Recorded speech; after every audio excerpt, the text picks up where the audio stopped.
right, today we're here for the tasting of the Spruce beer. I have with us my good friend Mark, who is a nationally ranked, correct me if I'm wrong here, nationally ranked BJCP judge. Correct. Is that accurate? All right. Yep.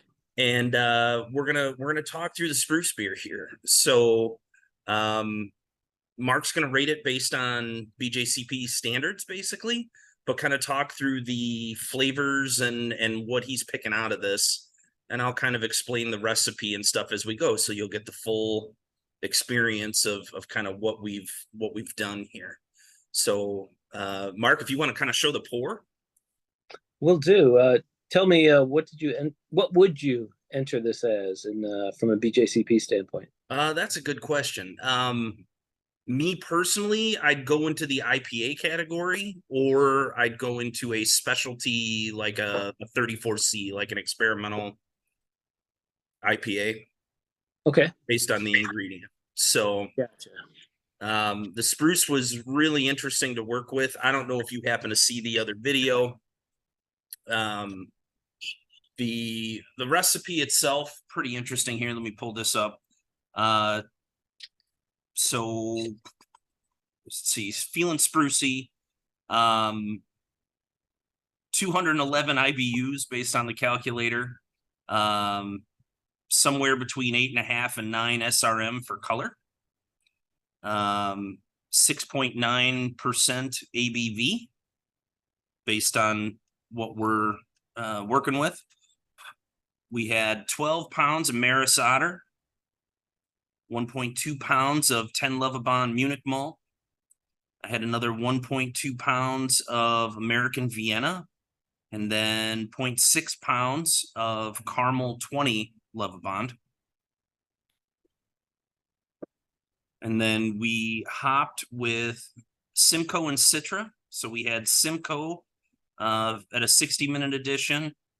Then we had a pretty large 10-minute edition of a half ounce of Citra and 3 ounces of Spruce. And then we had at 5 minutes, 2 ounces of Citra and 2 ounces of Simcoe. And then this was fermented with Y yeast 1056, so Chico strain. I've poured this already as well. I've been drinking it for a little while here. What are your initial thoughts based on that pour? I know that was a low fill, just because it was surprisingly foamy for me. I was not expecting that. Seeing that there's not a whole lot of foam on this, so I don't know if it's a little bit undercarbonated or not. That would be one thing I would look for just based on the appearance. Mm. When did you say you put in the Spruce? I heard it was before 5 minutes. When was it? Yeah, it was the last 10 minutes of the boil. Last 10 minutes, okay. Yeah, last 10 minutes, and it was a big charge. It was 3 ounces in the last 10 minutes of the Spruce, and yeah, big old charge. And I had to freeze it. I couldn't put it in a basket or a bag or anything. Let me start taking an experience with this.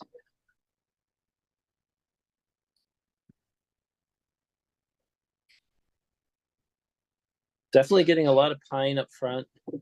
Getting some of the malts. What did you say you used in this? Maris Otter and Munich, and then Vienna and Caramel 20. And that Caramel 20 is actually a Caravienne. That was all I could find. That was 20 Lovibond Crystal. Yeah, I'm definitely getting some malt sweetness, but mostly really strong pine, and not just like the pine I'm used to getting in hops. It's a different quality. It's for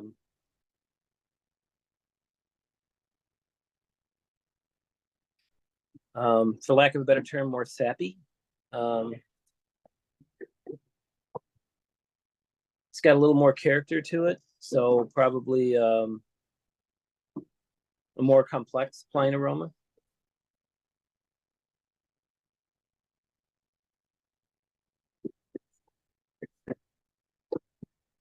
Not picking up a lot of other hop qualities other than pine. other than maybe a little bit of citrus, like a little bit of grapefruit, but mostly it's pine, pretty strong. Mm-hmm. Yeah, it's definitely that classic hop build, I felt. Okay, quite a bit difference in the flavor than I was expecting.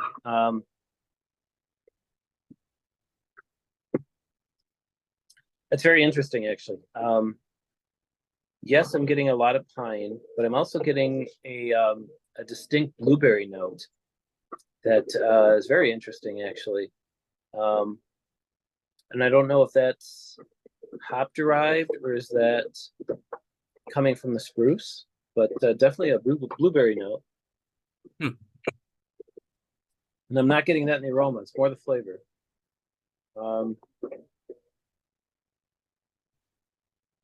It's got a nice, fairly dry finish. So I'm going to go with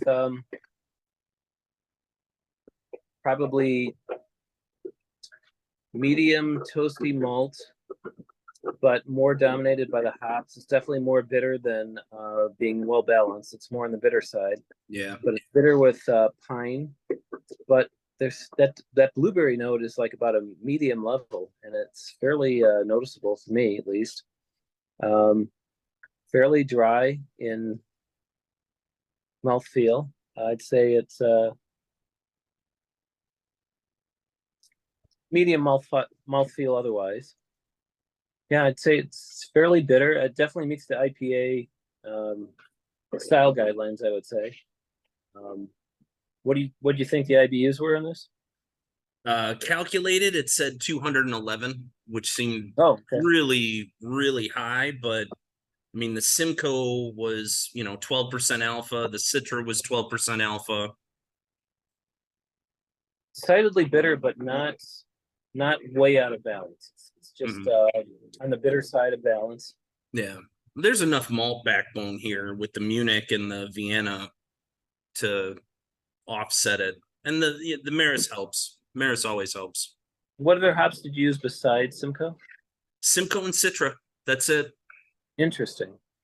So I guess that fruity note, that blueberry fruity note, must be coming from the spruce. But that's really interesting, and it's kind of delicious, actually. Yeah, so I mean that's where I was kind of wondering about this. So like it's this is a borrowed recipe from Steve over at Brewlosophy that I had to modify for my system. So it's not quite the same recipe. And I swapped out, different set of maltsters and different yeast strain.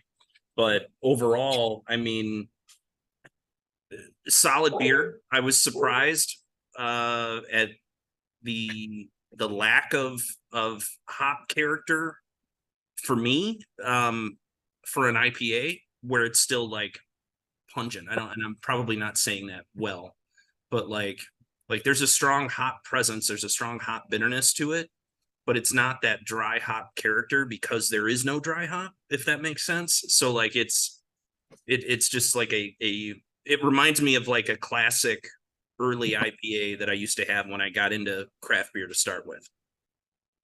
I can see that. I'm not getting the grassiness you sometimes get from dry hops. I definitely get that blueberry character. I get some fruitiness. I get the pine, and its finish is very dry. So it's really fairly nice. The dankness is in there too, though. Yep, I get a danky pine and citrus overall, and it is nice. It's very nice. I know you were kind of nervous when I texted you with this bottle, and I was like, "Hey, you want to try it?" And you were like, "Well, what do you think of it?" And I was like, "Well, I'll let you judge it because it's I like it. It's just the question is would I brew it again, and would you have another, like, would you buy a 6-pack of this? Would you be interested in something like that, you personally? Yeah, I definitely would if it was carbonated right. So I would say you gotta get the packaging better, but if this was fully carbonated, I think it's a great beer. It's very interesting.